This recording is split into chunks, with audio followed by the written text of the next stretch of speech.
Put your seatbelt on. It's going to be a bumpy ride. Speaking of bumpy rides, hi. Hi. How are you? Living the dream. Yeah? Yeah. Yeah? Yeah. You're a little off today. I am. My back hurts. Your back hurts. Yeah. We have to do a podcast where there are no ailments. We got to work up to What's that. the last time I had an ailment? Well, I not never you, have but ailments. I had the headache. Oh, you had a that headache. time, and then and then we just decided not to show up, and Oh, yeah, that's remember that right. one? You just did. Yeah. Yeah. So we got to get our stuff together We a do. little bit. You do. I took 3 Advil, so I don't know. Isn't that a lot? No. Okay, You can take 4 sometimes. that's a party. That's prescription strength. Anyways, welcome to the short of it. I am your co-host, Tonya. And I'm her sidekick, Rochelle. You keep saying that. I do. You're so much more than a sidekick. No, I'm your sidekick. You're like my left ear, my left nose hole, my left leg.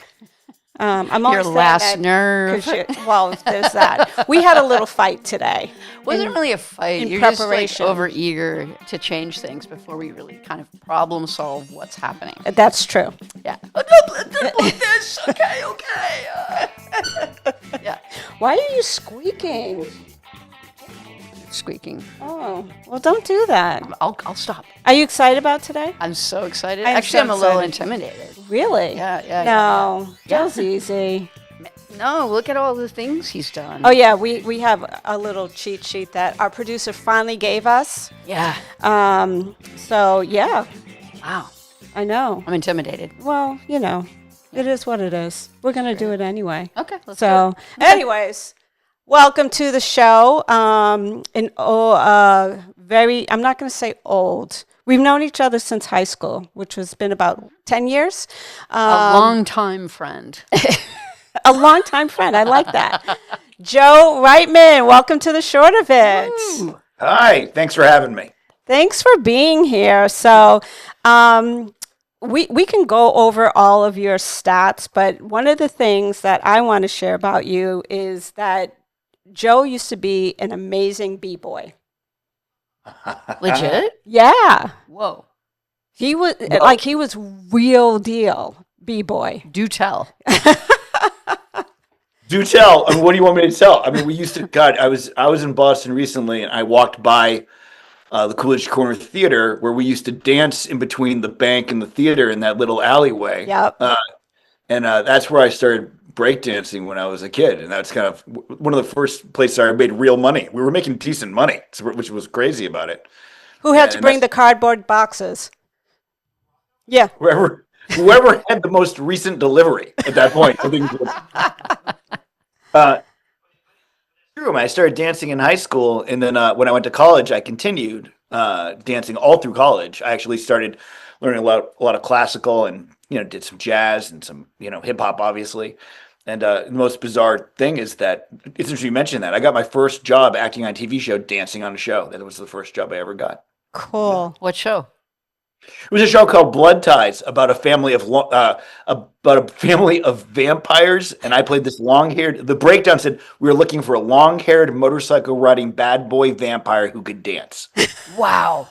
which bizarrely described me. I was like, and I thought I was going to be the only person showing up, but it's Hollywood. It's weird because it's one of your first auditions, and you think that you're different and special, and then you show up, and there's 100 guys in leather jackets with long hair who can all dance. And you're like, oh my God, wow, yeah. But you got it because you had the skills. Most interesting thing about that, if I can continue, is that I wasn't a professional dancer, and almost all the guys there were, and but some of them were overtrained. Like they were too trained. And I only knew how to really street dance at that point. So like I was competing against them, but they wanted really raw, animalistic kind of dancers. So these guys who were pointing their toes, and there were some other guys there who were like wearing like Daisy Dukes who were like, I'm like, no, you're not. Like they just were not edgy enough. And there's a really good story about how it happened. But at the end of the day, the last thing that happened is it came down to the final 10. And in all honesty, I was the worst dancer out of the 10. Like there were some really amazing, talented people there. But I guess Hollywood has it. They then said, do any of you have motorcycle licenses? And I was I was like, And all of a sudden, I was the most valuable dancer they had at that point because they needed somebody to be able to really ride, and I could do that. So that's why I got my SAG card. And a star was born, as we Woo! would say in the Bean Town. Um, I want to talk about your career and stuff because I know that our audience would be really excited to hear about it. But I also wanted to get your thoughts on some things that have been happening recently in the news, and particularly around this whole brouhaha around using AI actors. And so, Person that they've been talking about, Tilly, yes, Yes, yes. yeah. That everyone wants to sign.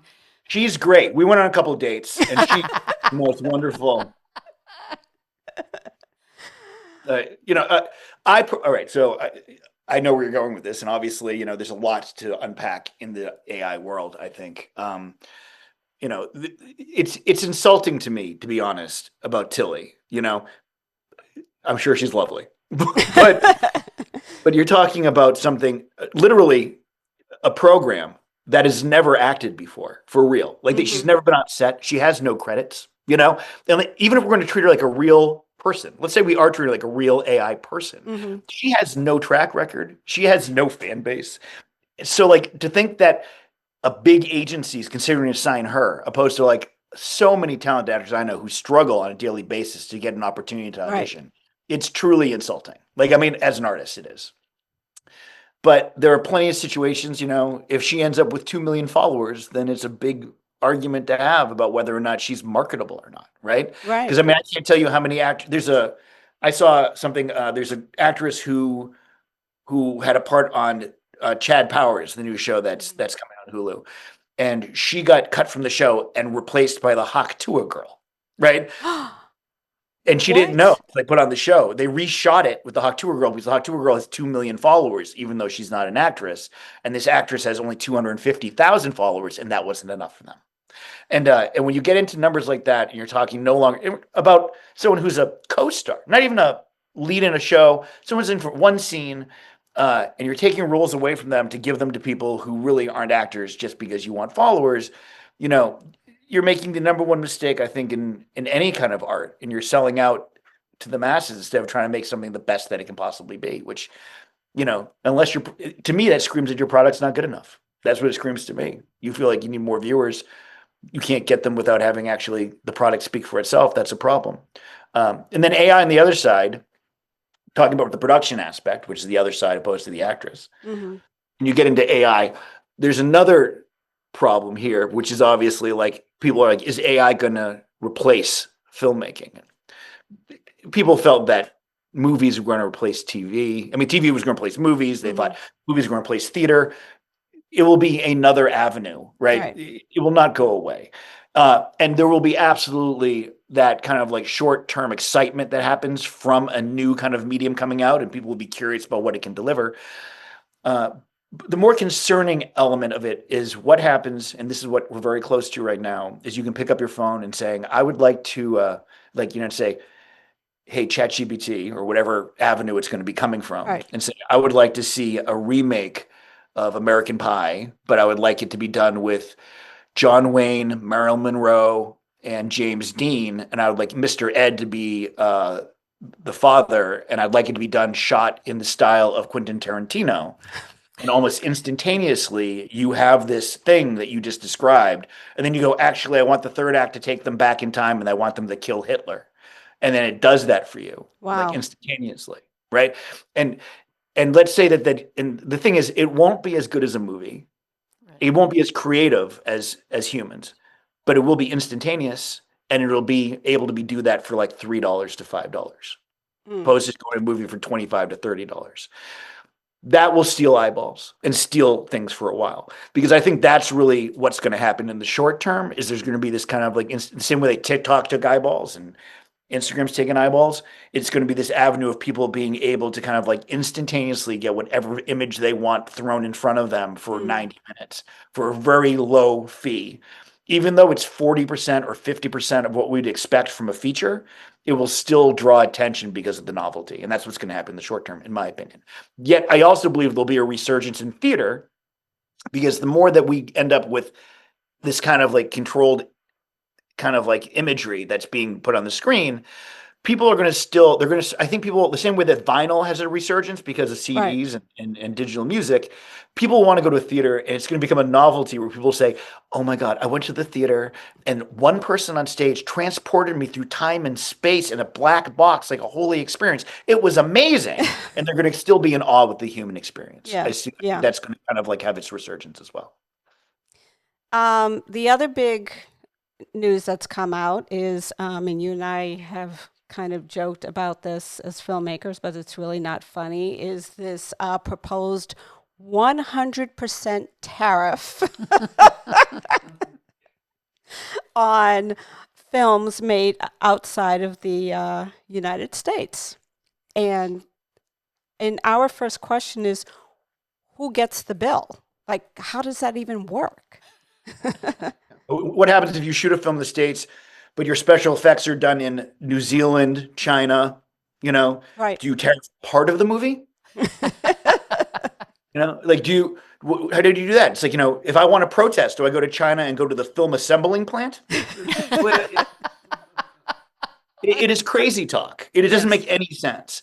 Uh, you know, Or and what if it's shot here, but you use actors who are not from here? So I is certainly it think no actors import from the U.S. should tax? act in anything. You should not let any actors yet. No, I mean look, it's selfish thinking. I really do believe the best actor should have the job. Like I really do, and I feel like the right person for the right job is always the case. Uh, and that's the thing. You're right. Like if people are coming into the country to act, are you going to no longer let Australian actors come? Are you going to penalize people for that? The flip side, which is the more logical side, are the tax incentives that states give to film there. And if you're going to film in Tennessee, you have to have 50% of your crew and your cast be from Mm-hmm. Tennessee. And then you have to, then you get tax break of 30%, whether that be Tennessee or Georgia's lost that for now, but I think they're working on what they're going to do. Obviously, New Mexico has it, which is why they built the new studios there for Netflix. You have like New Jersey, where they're building the new studios. They're going to do that there. Smart states give the tax break, Yeah. because it comes back, it creates business, and it really doesn't cost them too much. It creates more than it diminishes. Georgia lost a lot. Obviously, Marvel left and they went to Australia because of the fact that the tax break is there. People got mad, and I'm like, it's $1 billion business, and I don't know what to tell you. Like, they're not making superhero movies for your entertainment. They're really making it to make money, and they're going to go over there and do it where it's cheap. So I think that at the end of the day, you're dealing with it being a business and not being about entertainment. LA has done a really great thing. I think Newsom's done a good job, and not just he's really encouraging smaller films to produce there and giving breaks to indie films, Mm-hmm. which is really where I think the business is going anyway. Because you can't put all the power in the hands of the studios. Besides the fact that I think they make lots of mistakes and bad movies, and sometimes good movies, but studios make stuff by committee. We all know that's not the best product that we're going to Right. get. But you want independent filmmaking to kind of grow, and you have to be willing to spend a little more energy and time grooming these $1 million films instead of these $1 billion films, and get more production and more people working, and not just one set, but 1,000 sets. And I think Georgia is going to follow suit in that as well. They'll realize that a lot of people moved here for the industry in Georgia, because that's where I am right now. But it's like, people moved here in Georgia because of the industry. And so there's a lot of people who are hungry for work. So you need to have multiple productions going on, not just one big studio making a few things. You are president of No Talent Films and director of Cup of Joe Productions, which I love. But the other thing, and the other reason we wanted you on was to really talk about your work with actors, because you do a lot of training or working with actors from all different genres. And I'm wondering for you, kind of being on both sides of the fence, like what are some of the challenges that you're seeing now in this kind of new way of producing and directing and everything, just in terms of the where the content is going. Like it's not just going to the theaters, it's not just going on TV, it's going most of the time streaming first, right? Or or verticals, yeah, which my host loves. No, that should be illegal. If Trump wants to do something good, that would be the thing to do. Make vertical video illegal. Addicted? Are you watching them all the time? No, I just think it's stupid. Like, why do I want to watch a vertical? Like, I want to see Yeah. Well, I mean, kids watch stuff. They want to have their phone in their hand. They want to watch the show. That's the way it is. I mean, it's what, six, I mean, they're talking about it being $1 billion business and, growing every year. My biggest problem with verticals right now is like the same way I felt about streaming a couple of years ago. It's the Wild West. Yeah. Nothing's union, nothing's being like, regulated. It exploits artists, it exploits people. The bottom line is the cheapest line. All of that stuff is kind of really dirty for me, and I'm not really a big fan of it. You know, but then again, I'm an artist and I'm always willing to lose money, which is like obviously the most dangerous thing that anybody can do. You get into an industry and you're like, I'm ready to. It's difficult, Yeah. We're in a business, and I do see a lot of things, and there's two sides to this. One, acting's changed a lot since I started, because when I started, you couldn't see yourself on camera until you booked a job. You know, there was really no, we didn't. Not everybody had, and the thing is, everybody has a camera in their pocket now. Right. So, and the young generation are naturally better actors than when I started a while ago, because they have grown up as we're watching ourselves right now on camera. Yeah. We're constantly glancing at ourselves. You're watching me, but you're seeing yourself, and you can't help but register how you look on camera or how you respond to camera, what's real from what you're doing. Right. So this young generation understands what looks real in front of the camera in a way that my generation didn't. We were taught to act for stage and reach the back row and, and perform the Greek tragedies, and nobody cares about that anymore. But you sit there and project and sit there and reach the back row, but that does no good. That's right. It does no good. And these kids understand their framing. They've been editing themselves since they were like 6, so they have a much higher concept of using the frame and performing in front of it. That doesn't mean they know how to create character or understand arc or things that also come into play as far as storytelling goes, but they are much more natural in front of the camera to begin. And that's what I've noticed over the course of the time that I've been involved. But as far as production goes,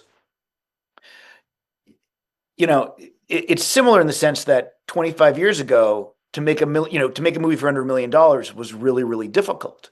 But digital changed everything. Yeah. Once you have the red cameras coming out and the Magics, and you're able to have these, Arias, and they're all good cameras. They're excellent cameras.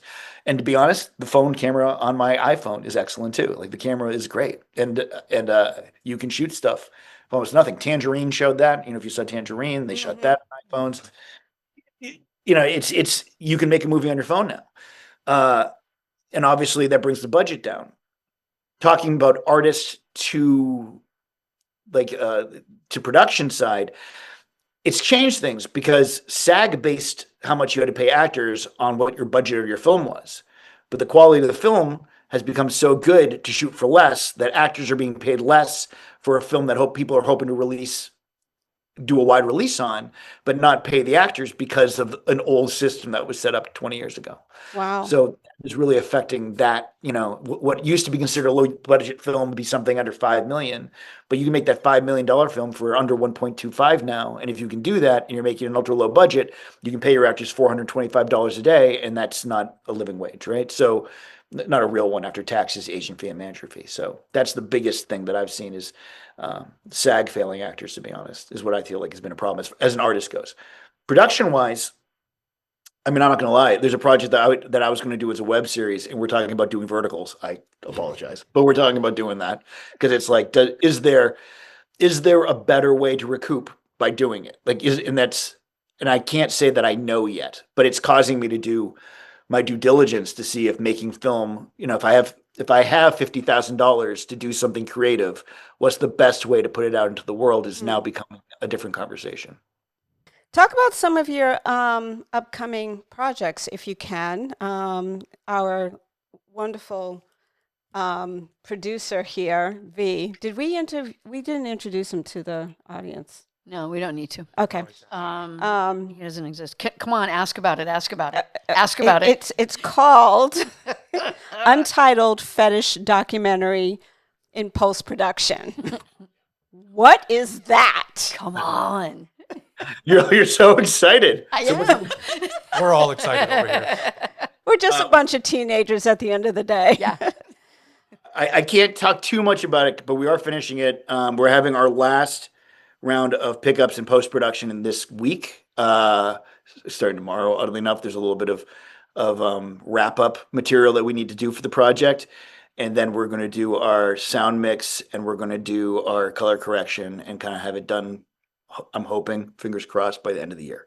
But what I can tell you about it, it's the part that I can tell you is that it's a documentary about my journey being frustrated as an artist in the industry that we're in, and not being able to make a living doing what we do anymore. Much like we're discussing, that it's become harder and harder to break even, and it seems like the only business that you can kind of get into where you can make a profit would be fetish clips, and it's about my journey, seeing whether or not there's an avenue for that for me. And in all honesty, it's a little bit tongue in cheek, but we do it very seriously about trying to find the journey, because I do think sex work. I have absolutely no issues with sex work, and I respect everybody who does it for a living. And we want to make sure that we didn't insult anybody in the process of the film that we're making. And we actually consulted with some people to make sure, like, that what we were saying was not going to in any way belittle anyone's journey of what they're trying to do. But let's be honest, like, not as many people want to buy my feet pics as some cute 18-year-old girl from, like, BC. So and we kind of knew that going in, that was going to be like difficult, but it's about the journey of, like, how hard it is to get into that business. It's really, people, I can't tell you how many people have said to me, like, oh, I should just, I did a movie with this. It came from, I did this movie called Use Me with my friend Julian, who co-directed this film. And I did a film with him, and the film that he did was called Use Me, and it starred this girl, Sierra Lynch, who is a very successful fetish performer who does mostly, financial dominatrix, and a lot of belittlement kind of like videos. She only does it over the internet. Wait, I can do that. That, wow, I can sell pictures of my feet. Oh, I can do this. But the amount of time that you have to spend marketing yourself, the amount of time you have to spend, like, creating this kind of like world and a website and a following, it's just not as easy as people think it is. And that's really what the film is about, how difficult the journey is to go into this world. Stick to teaching, my friend. Okay. Fine. Okay. I think it'll be useful to our audience to really talk about, like, what makes a good actor, and because you've worked with some of the best. Google him if you don't know. Google Joe Reitman, you'll know. Ask somebody. But what really makes a good actor? Like, what inspires you the most when you get approached with a project? Kirk Douglas was once asked if he thought he was a good actor. For those of you who don't know, Michael Douglas's dad. Right. For the younger kids who are watching, Michael Douglas, who's married to Catherine Zeta-Jones, had a dad who was also a famous actor. And Kirk Douglas said, "I'll never know." And the reporter said, "What do you mean?" And the reporter said, "Well, he said, well, a good actor to me is somebody who surprises me with what they're going to do next." He goes, "And I've made all my choices, so I'll never know." Now, Wow. that says less about him knowing if he's a good actor, but more about the process, which I think is true. And that what does make somebody a good actor is somebody who keeps you on the edge of your seat. So when you're watching them, you don't know what they're going to do next. That they're constantly debating whether left or right. And, Uta Hagen and other people like that who are great teachers have talked about, like, things like 51-49, which is like where that you might believe a little bit more this direction than this direction, but you're torn about which way to go. And that tear is what makes us interesting, is we're never sure if we're 100% right doing the right thing. It doesn't even matter if we're doing it with conviction. We always wonder what else we should do. So a good actor to me does that for sure. Also, and another story is that John Wayne was doing a film with Ron Howard, who was playing his son in a movie. And those of you who don't know who Ron Howard is, before he was a director. Yeah, I know. Google him. Yeah, If you I don't know you who guys Ron do. Howard is, don't come kids into might- this business. Yeah. But Ron, he was an actor. He was on the show called Happy Days. And anyway, so he was a kid. He played John Wayne's son in a movie, and he had to do the scene where John Wayne dies, and he's crying to John Wayne. The story that I've heard is that he's going to John Wayne. He goes, "Do I cry? Do I pound on your chest? Do I scream your name?" And John Wayne said, "Kid, what you do is you go 3/4 of the way to the audience. You make them come 1/4 of the way to you." And that is what film is about, is getting people to climb into this frame. While in theater, your job is to reach people in the last row. I believe in film, your job is to have people climb into the frame of what they're watching you in and expand that world to them beyond the edges of the frame that they think are there. The world doesn't end right here and right here. This is the whole thing. And if I can make you believe that there's people behind me and people beside me and something behind you, if I draw you into that world, that's what makes somebody a good actor on film to me, is someone who transcends that space and has you fall into their world with them. And at the same time, like, has you constantly looking to see what they're going to do next. Because the difference is, on stage, I move my arm. If you ask me, do you know what's going on? I go, I don't know, right? Yeah. Like that on stage. But on film, if you say that to me and I'm this close, you go, do you know what's going on? I go, I don't know. And my eyebrow is the same thing as my arm. Mm-hmm. Because my eyebrow is this big here, but I lean back here, my arm is that big. So a big part of that is understanding how much of your frame you're taking up and how important small movements are in film opposed to stage. And they don't teach that enough, honestly, in college. It's the thing that I teach now because it's what I didn't get, and I want that for my students. So there's a lot of what I teach is using the frame to your benefit and understanding that. So a good actor to me does those two things for sure. And the third thing is understanding how important it is to do what's not expected. Because if I telegraph my choice and I follow a path that's expected, people get bored, and that goes for speech rhythms too. It's why Jeff Goldblum, Dennis Hopper, Christopher Walken, their speech pattern keeps you engaged because they break up rhythm in a way that you don't expect. So you have to listen harder. It brings you in closer, waiting for what they're going to do next. Actors like Philip Seymour Hoffman, or Sam Rockwell, who I think is, the best actor around right now. Those people always do what I don't expect next. And for me, not when I think they might go left, they go right. And for me, that's what keeps me engaged. Is I can't predict what they're going to do, and that also keeps me engaged. So, a good actor is someone who constantly is keeping me engaged, not just being real, because I think being real is the minimum. Yeah. What is your favorite role? Like, you've acted, you've produced, you've written things, you've directed things. I don't even know if you're an editor. Are you an editor? Don't edit.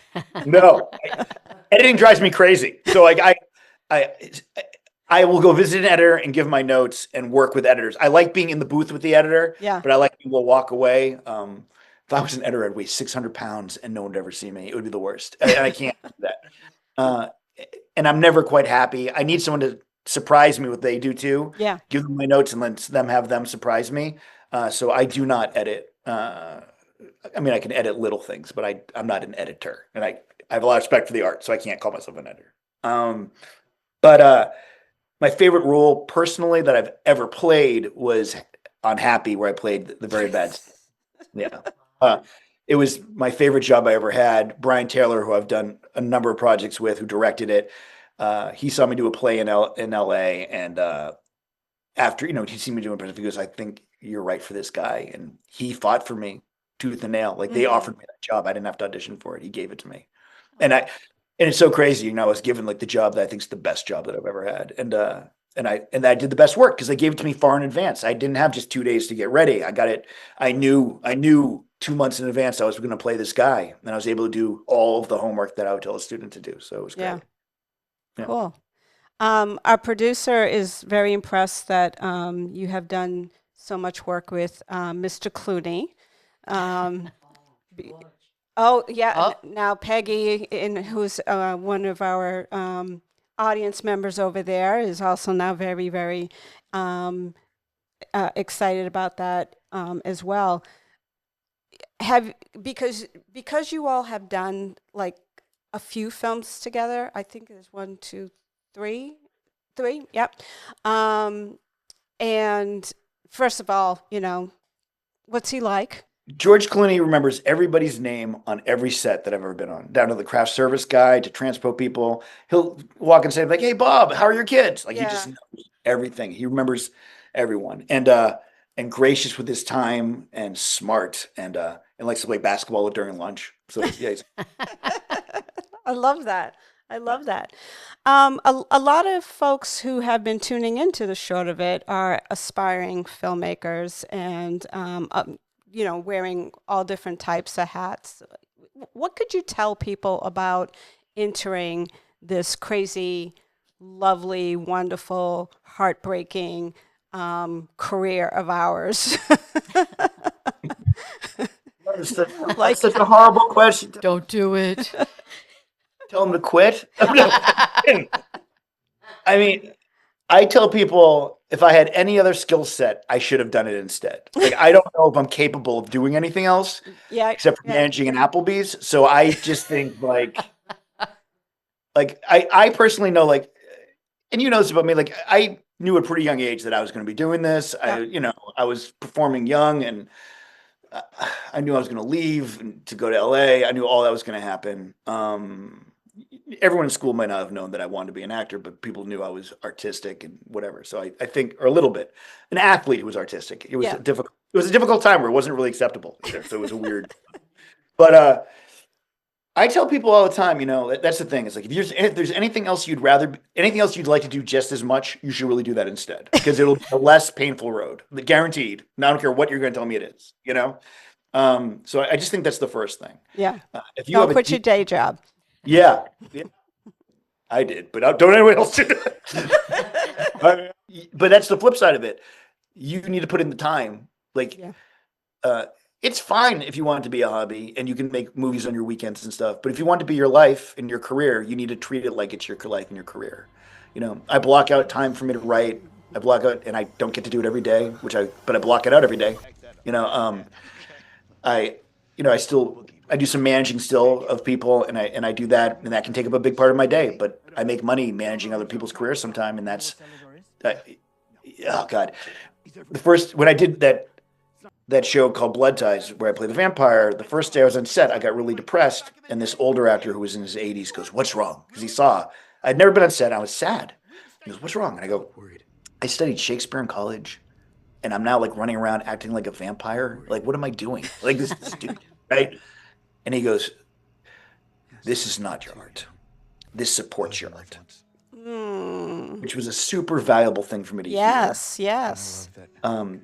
Even though I thought the end all was going to be acting on TV shows, and I've realized over time that the checks that I get cash that get sent to me from Nickelodeon or Disney are not art checks, And although I think Happy was an artistic show, part of the reason it didn't last 6 seasons, it was very edgy and weird, Yes, it was. It's great, Yeah. though. I love it. I loved it too. But you sit there and you take a look at stuff, and and I would have done that show for less money than they paid me. And there's other shows that you have to pay me a lot to show up on set for me, and that means not just acting, directing, producing, whatever it may be.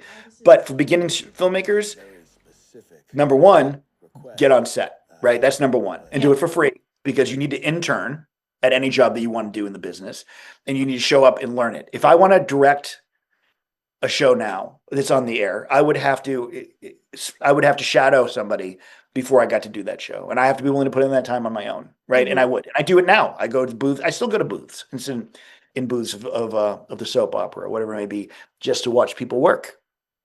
I've taken acting jobs just to watch directors work, knowing that it was a big director. And they're like, "What do we have to pay you?" I'm like, there's been situations where they've only had scale for a job, but I know I'm working with an Oscar-winning director, and I will go for nothing because I want to watch them work. Right.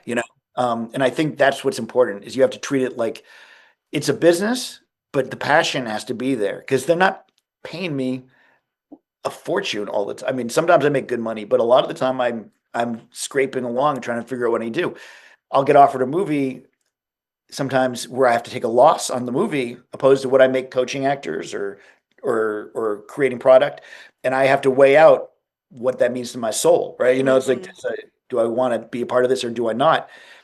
And I try to still even do a student film every semester or twice a year in my case, because I feel like it's important to give them back. But also, I know I do those for nothing. But I can tell you, I do a student film there this year. 3 years from now, they're directing a feature. Guess who gets hired? It's That's me. right. That's know? right. So you put in the time, you make connections, you do what you love, you work on your craft every day, whatever the craft is. And if as an actor, doesn't mean acting. That might mean learning an accent. That might mean going to the gym. That might mean watching Sam Rockwell for the day. That might mean going to a play. There's so many things that I can do that are artistic for the day that drive my creativity. And you don't know what's going to spark something in you to write. Like when I saw Hedwig and the Angry Inch, that movie is the first movie that I saw that made me want to write. I was like, I would have never thought of that movie in a million years. And it blew my mind. And I'm like, I'm going to make something that's my vision of that, and that's how my first short happened. But I just tell people all the time, like, you have to, if you don't work on it every day, somebody else is, you're not doing it. Somebody else is. That's it. Wow. Mic drop. Yeah, truly. There it is. Joe, thank you so much. We could talk to you forever, but I feel like I need to go and get better at something right now. I feel like I'm inadequate, but I often do when we're done with shows because, people are just so amazing with, the advice and everything that you give. So Yeah, for sure. best of luck to you, my friend. And hey, when you're in town, stop by the studio. Yeah. Let's do this in person and have a good time. Yeah. Okay. Sounds good. Awesome. Thanks for having me on. Thank you. The Short of It is brought to you by the Den Beauty Lounge. Visit thedenbeautylounge.glossgenius.com for more information and book your appointment today.